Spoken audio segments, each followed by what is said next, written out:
Okay, I think we have enough people to constitute a quorum here, so I want to be respectful of everyone's time. So it's 2:02 p.m. On May 27th, and we're going to call May Council on Housing meeting to order. So with that, we will go through item number 1, which is the introductions of everyone. So I'm Mike Riztello, City of College Place, and chair of this body. So if we could go around quickly. Andrea Wegmüller-Berenger, Walla Valley Metropolitan Planning Organization. Renee Hinchliff, City of Waitsburg. Renee Worker, Housing Authority. TJ Espinosa, United Country, Walla Walla.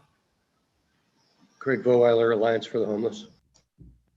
Kathy Covey, Blue Mountain Action Council. Pam Clayton, Walla Walla Public Schools. Julie Reinholz, Pioneer United Methodist Church, representing the faith-based communities. Elizabeth Chamberlain.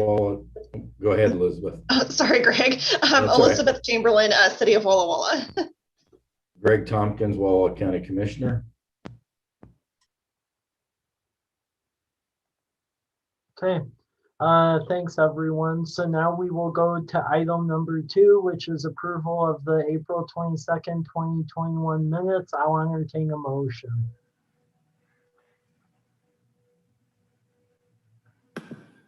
I found one typo in the minutes. Sam, third paragraph from the bottom, second line, need to strategically look at UGA. I'd like to move that we approve the minutes as corrected. Okay, there's that on the floor. Is there a second? This is Craig, I'll second. Okay, there's a second. Any further comments? Okay, hearing none, all those in favor say aye. Aye. Aye. Any against, say nay. Okay, ayes have it. Thank you. Item number 3 is the housing needs assessment. With that, I'll turn the floor over to Elizabeth Chamberlain. Thank you, Mike.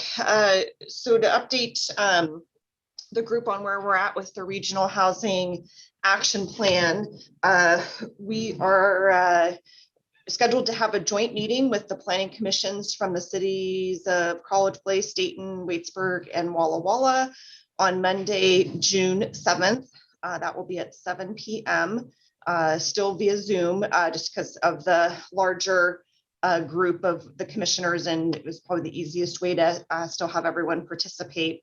The information's posted on the City of Walla Walla website. The draft plan's available for review and comment. I can send a link out to this group so it's easier for you to find it. You don't have to hunt around.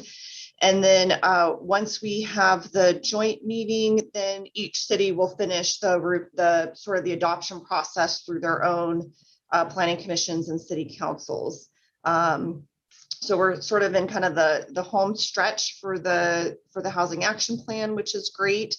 And then sort of kind of what will be the outcome of the action plan, hopefully then is each city will begin working on their part of the plan includes policy recommendations for each jurisdiction to kind of review and determine what makes sense for their city to implement. And so that would be sort of the implementation phase of the action plan. Can I answer any questions? Okay, thank you. Okay, well, great. I would just urge everyone to review that. So if we have questions, it can come up at a future meeting so we can move all of that along quickly and get to the action steps that are desperately needed. So now going to item number 4, which is community land trust update. Is Rachel on? No, Rachel said she wasn't going to be able to make it. Okay, well, I'm on the land trust board too, so I could update.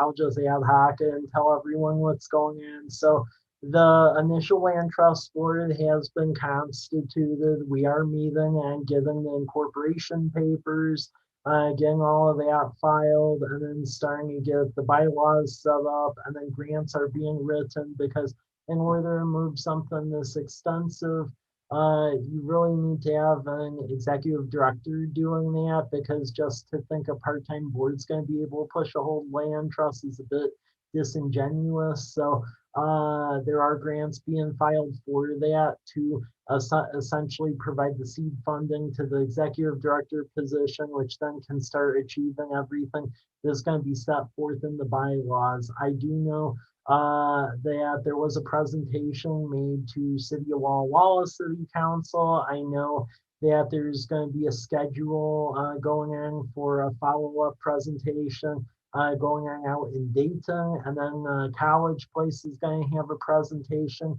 at their July workshop meeting. So it is plugging along slowly but surely. So I'm pleased with what's going on so far.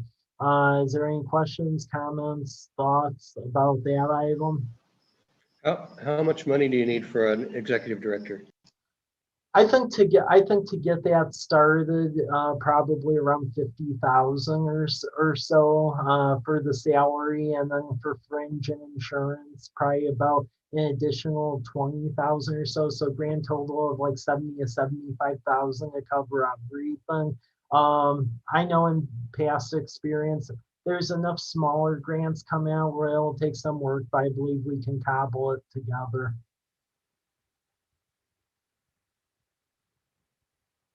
Any other questions, comments? Okay, hearing none, then what I will do is move on to item number 5, which is emergency housing vouchers and Evergreen Commons. So with that, Renee, I'll turn the floor over to you. Thank you, Mike. The Housing Authority was awarded 15 emergency housing vouchers. We were one of 690 housing authorities throughout the United States. Keep in mind, there's 3,200 housing authorities. These vouchers will have funding for them effective July 1.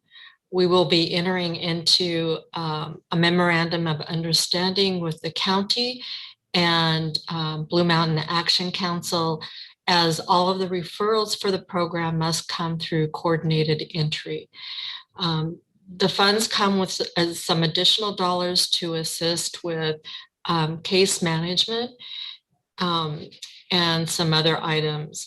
To be eligible for these vouchers, a person is to be homeless, at risk of homelessness, fleeing or attempting to flee domestic violence, dating violence, sexual assault, stalking, or human trafficking, and recently homelessness, and or for whom providing rental assistance would prevent the family's homelessness or having high risk of housing stability.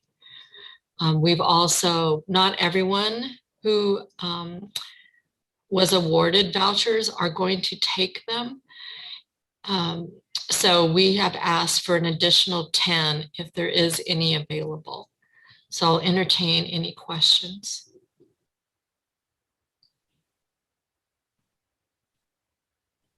Okay, Evergreen Commons. We are in the process of the closing procedures. We're waiting for the bids to come in.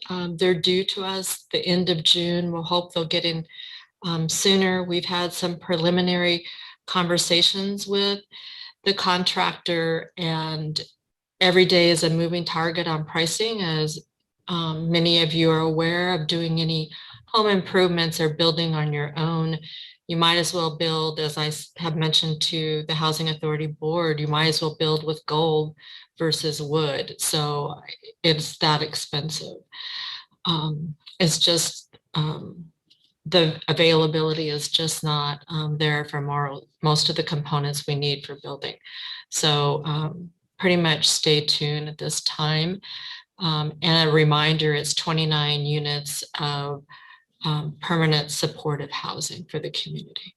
It will have several community spaces within it, along with a community room and office space And we're teaming with Blue Mountain Action Council and Comprehensive to provide the case management, but primarily Blue Mountain Action Council.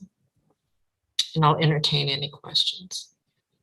I mean, I have one question related to the housing vouchers, just with the extreme demand on housing from what you're seeing, even for folks that want to like get the vouchers and qualify and so forth. Are you able to, are you and they able to locate places, or is it still like an extreme lack of supply situation? I'm very optimistic that we can be very successful with this. And Kathy and I have had, and Kathy, please chime in. We've had some preliminary conversations that Blue Mountain Action Council administers the rapid rehousing program, which is a limited time. And these vouchers can go to those families so that they can continue with stability. Oh. So I feel by putting our heads together, we can come up with a strong plan. And then Sam will provide any support she can through the county in order to help us brainstorm of how to be successful with this. And at the end of the day, they only last until September 30th of 2023, which means you cannot reissue a voucher that someone is not using after that point in time. So we will be revising our administrative plan for our housing choice voucher program to insert this program in it. And I'm in hopes that at the end of the day, if we still have people on the program and not the funding, we would transition them to our regular housing choice voucher program.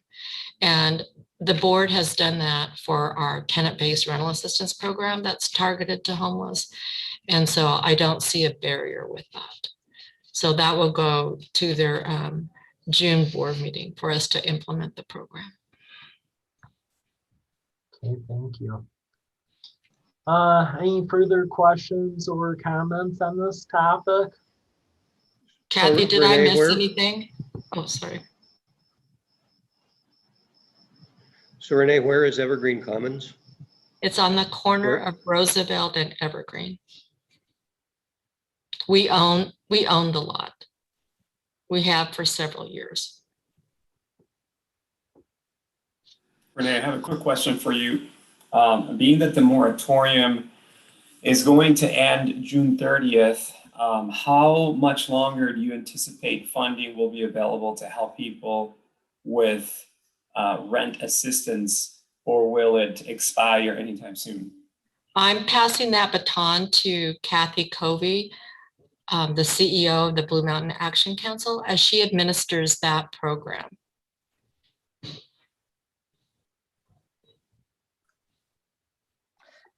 Look, I see Kathy in the background Oh. there in her doorway.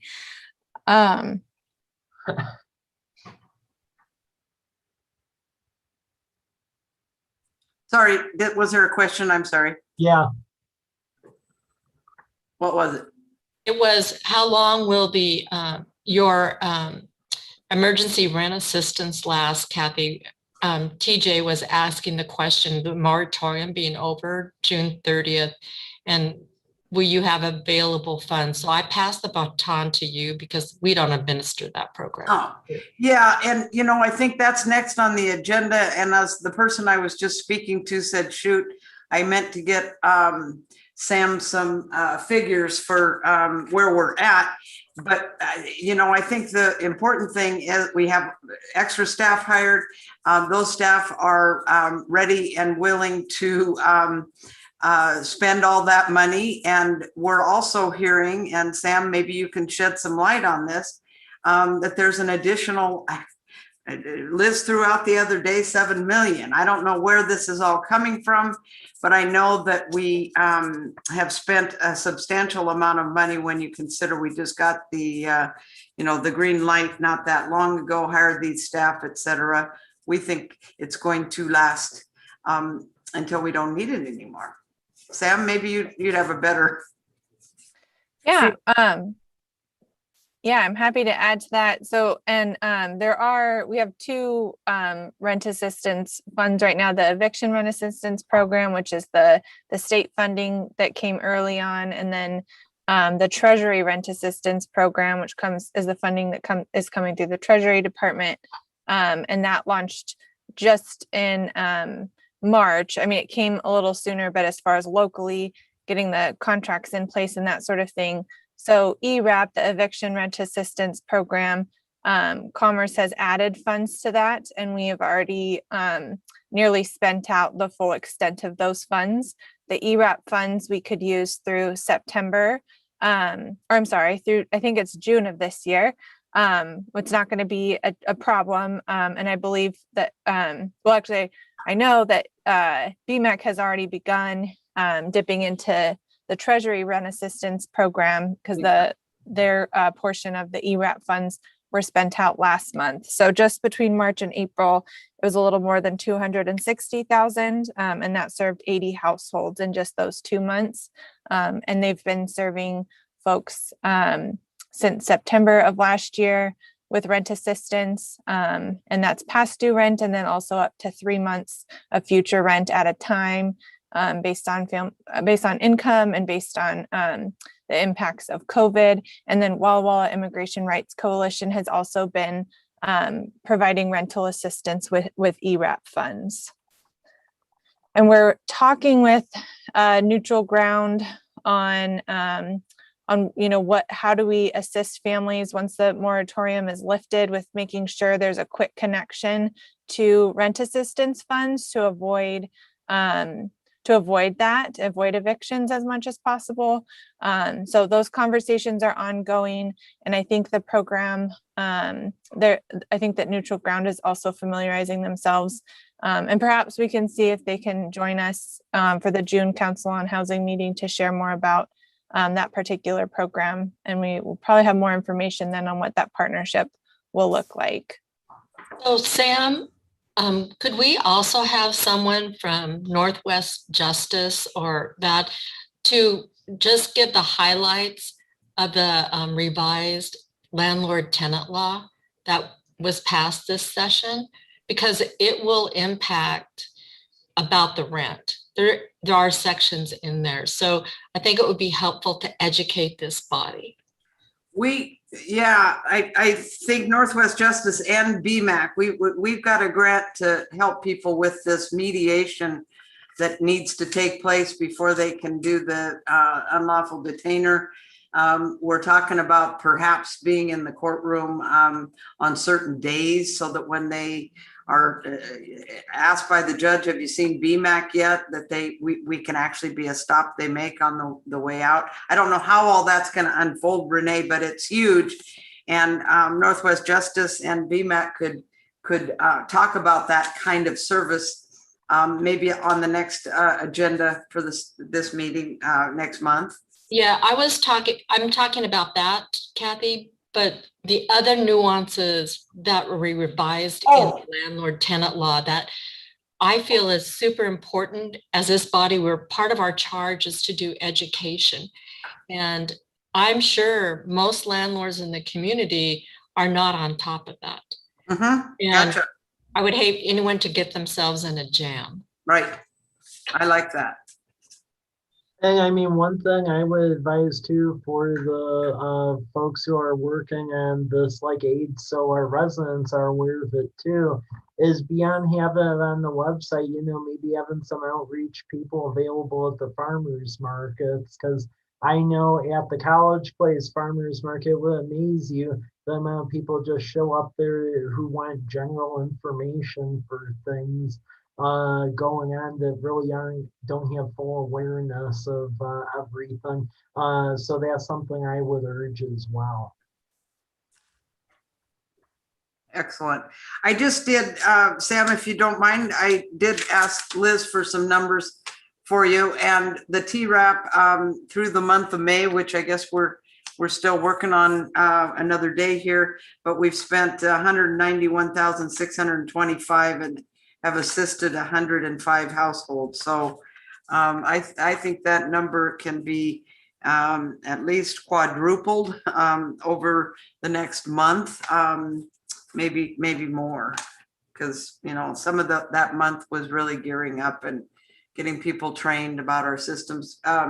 You know, we've got lots of outreach happening via social media here soon, and regular media.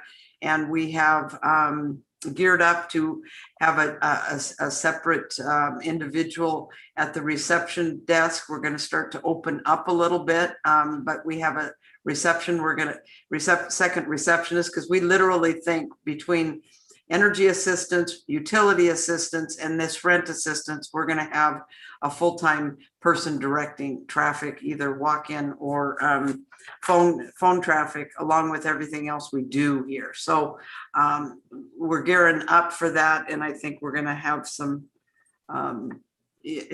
some real results. And did you speak to, did I tone out on that extra money that is that extra treasury? Is that Department of Commerce?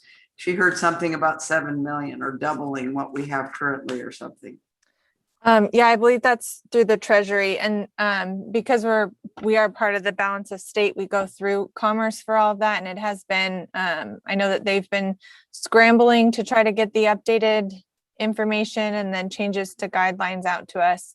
But I would like to say, because there was a bit of a pause on the rent assistance programs in January and February, as we were waiting for contracts to from Commerce and whatnot. And I know that BMAC was maintaining a wait list during that time and got started straight away. I have heard some other communities are a little more disorganized and doing a bit of a lottery system when it comes to these rent assistance funds. So I'm relieved to hear that we're not doing that here. I think that would be a little problematic. And I know that, you know, earlier conversations was on how many months, would it be like a month at a time, a few months at a time? And it's nice that we can just assist families for the extent of the assistance they're needing without having to hold on to funds.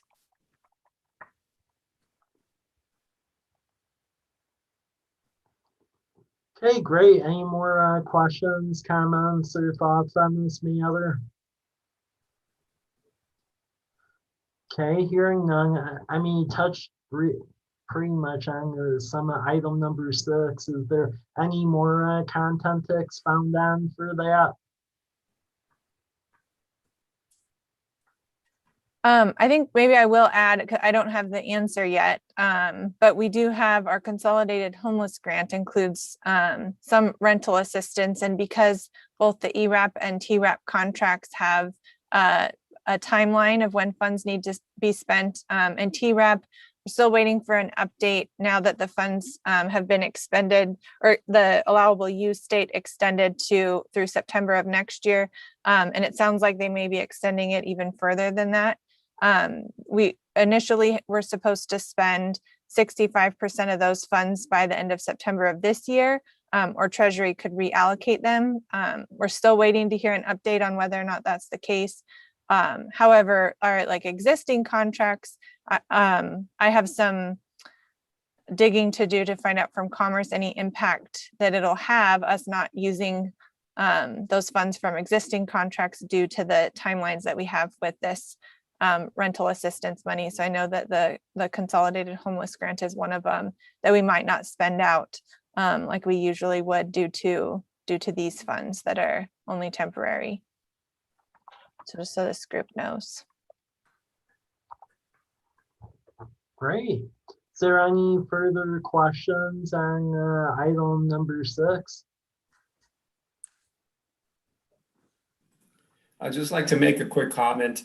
I don't know if you guys are aware, but there was a lawsuit interposed by tenants and multiple listing service on the east side requesting that the CDC ruling to make the moratorium a law, federal law, be deemed illegal. So a federal judge approved that and made it illegal because he said the CDC did not have the authority to make the moratorium nationwide.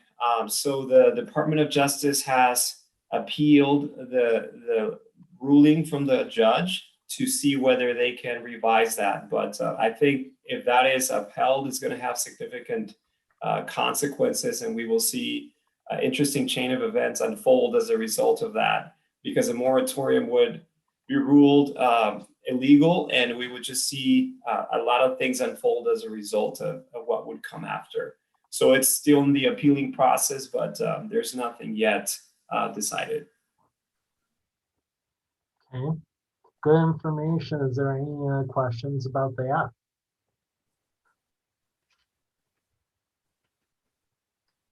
Okay, hearing none, we'll go to item number 7. Is there any other business that any members have to go before the board? So I wondered, just a question. It was just last meeting that we had Paul Knox, right? Talking about 1940 or whatever the legislation was, 1790. Yes, that's correct. So we had him make that presentation, and I'm just wondering what our next steps are with that information. Do we have any?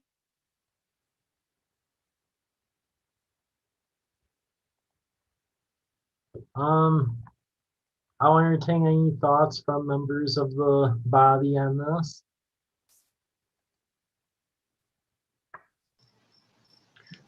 I think I heard from Rachel that Rachel was initiating a conversation with one of the commissioners, but I don't really know that that's actually happened or if that's accurate.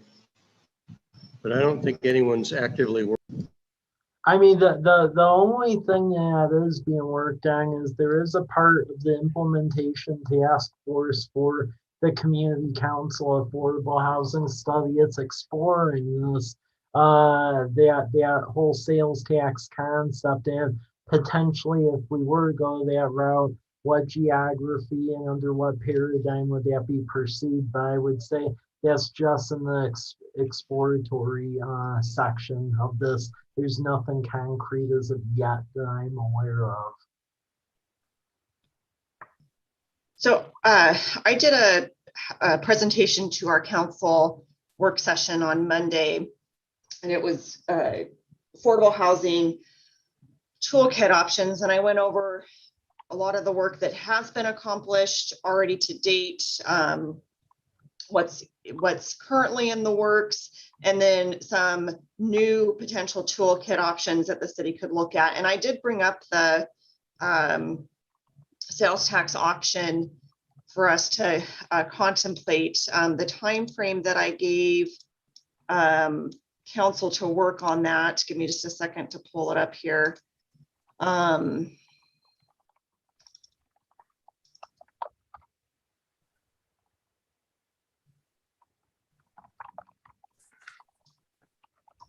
Let's see. We would be exploring that probably second or third quarter into 2022. And then also an outcome of the work session, our council wants to create a subcommittee of our council and perhaps explore adding some community members to that. Basically like a council ad hoc committee on housing to look at these toolkit options and how can we advance some of those through our council. So the folks who are going to be on that are going to be Ted Kohler, Steve Moss, and Riley Clubb. And then they'll decide kind of how the makeup of that subcommittee will be and assist, I'm assuming me, on working through some of these options that the city will consider. So we've had, I would say, we've introduced the idea to council. They weren't, after work session on Monday, they weren't like, absolutely not, we don't want to do this. They were intrigued by all of the toolkit options. The other one we looked at was perhaps some sort of sewer and water, we call them capital facility charges. So essentially a tap fee and then a permit fee waiver if looking at to construct affordable housing. So we're kind of exploring some options within the city of what else we can add kind of to our overall kind of approach to housing and our toolkit.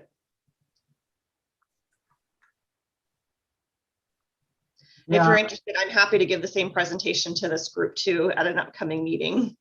I think that would be that'd be a good thing to do, so we're all aware of the toolkit options. And then, I mean, I'll just say, from having dealt with affordable housing sales tax, when I worked for a council of government in Illinois, if agencies are looking at doing that in general, it's better to do it at like a county level geography, because otherwise, if you don't, what ends up happening, especially if you have big box stores, is you may not think they'll pay attention and that they'll just like go along for the ride.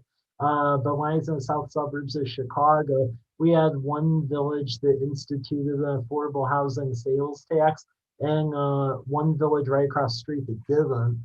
And the Walmart and Home Depot actually jumped the street and abandoned both their facilities, which were brand new, just to prove a point. So I think we have to be very sensitive about the whole geography and economics of it. So I agree, Elizabeth. It would be terrific to educate this body of the tools that you presented to council. So as we move forward, we know what our recommendations are for support. So okay, more educated would be great.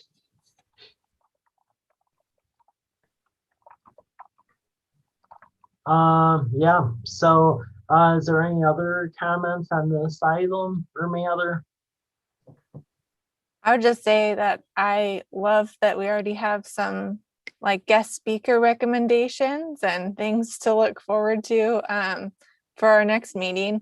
I will be planning to have the 2020 local housing fund report ready to go for our next Council on Housing meeting next month. So if you are receiving some of those funds, I will be asking for some information very soon and presenting that at the next meeting.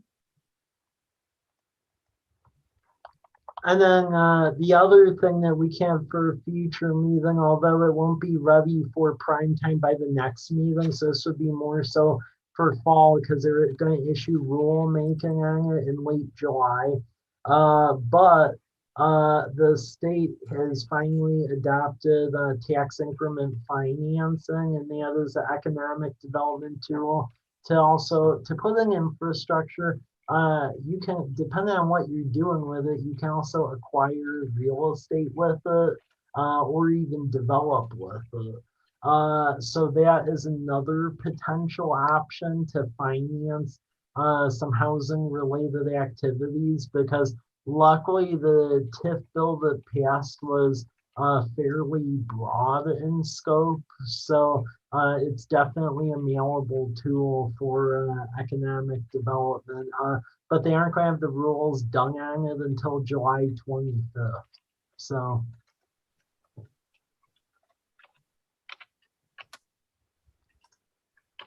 Okay, is there anything else for good of the order? Once, twice? Okay, Hearing none, then I will then adjourn this meeting at 2:36 p.m. and we'll meet next month. Thanks, everyone. Thanks. Yep. Thanks. Have a great week. Yep. Thank you. Thank you.